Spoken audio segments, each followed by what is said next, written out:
Hey, this is Michelle, and welcome back to the Canadian History, a Chronology channel. Today's episode, number 26, is about Canada's continued relationship to the American Revolution. This will be part 2 of our journey.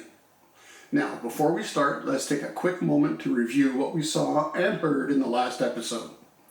We learned that a historical viewpoint could be taken that sees the conquest of New France as being about French-Canadian history, while the American Revolution can be seen as being about English-Canadian history. That the 1774 Quebec Act was enacted by Great Britain in order to appease the Canadians so that the British could concentrate their efforts on the American colonies who were seeking to rebel. Then, in 1775, the American colonies held their Continental Congress to decide on a path to deal with Great Britain, and that the Canadians chose not to attend. Okay, with that out of the way, let's look at the invasion of Canada. The American George Washington decided it was time to act, and the Continental Congress, the de facto government during the Revolution, approved a full-scale invasion of Canada. The Americans were sure, although incorrectly so, that the Canadians wanted liberation from the British. The Americans also wanted to prevent Britain from using Canada as a launch pad for attacks against the colonies.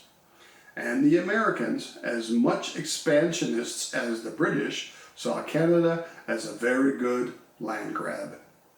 In September 1775, the Americans launched a two-pronged attack on Canada. A group of 1,500 men under Richard Montgomery would strike at Montreal, and a second group of 1,200 men under Benedict Arnold would move towards Quebec City.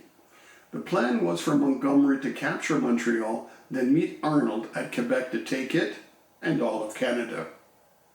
After a successful American siege outside Montreal on November 11, 1775, Governor Carleton fled Montreal and retreated to Quebec City. Then, on December 3, 1775, the Americans converged on Quebec City, and winter was fast approaching. On December 31st, 1775, both Montgomery and Arnold attacked Quebec's lower town, at night and during a snowstorm. Montgomery was shot dead during the first skirmish. Arnold was shot in the leg but was only wounded, and the British were able to fire on the Americans from above and from behind. The invaders were trapped. It became more like a street fight than a war. The fight raged through the maze of warehouses and narrow alleys of Lower Town. The Americans would learn a valuable lesson in Lower Town. Avoid marching into unfamiliar streets in the middle of the night and in the middle of a snowstorm. More than 400 Americans were taken prisoner, and as many as 100 were killed.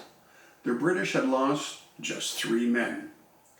The attack on Quebec City had been a massive failure for the Americans. The Americans did send reinforcements who came and camped out on the Plains of Abraham for several months, but when British reinforcements arrived in the spring, the Americans fled.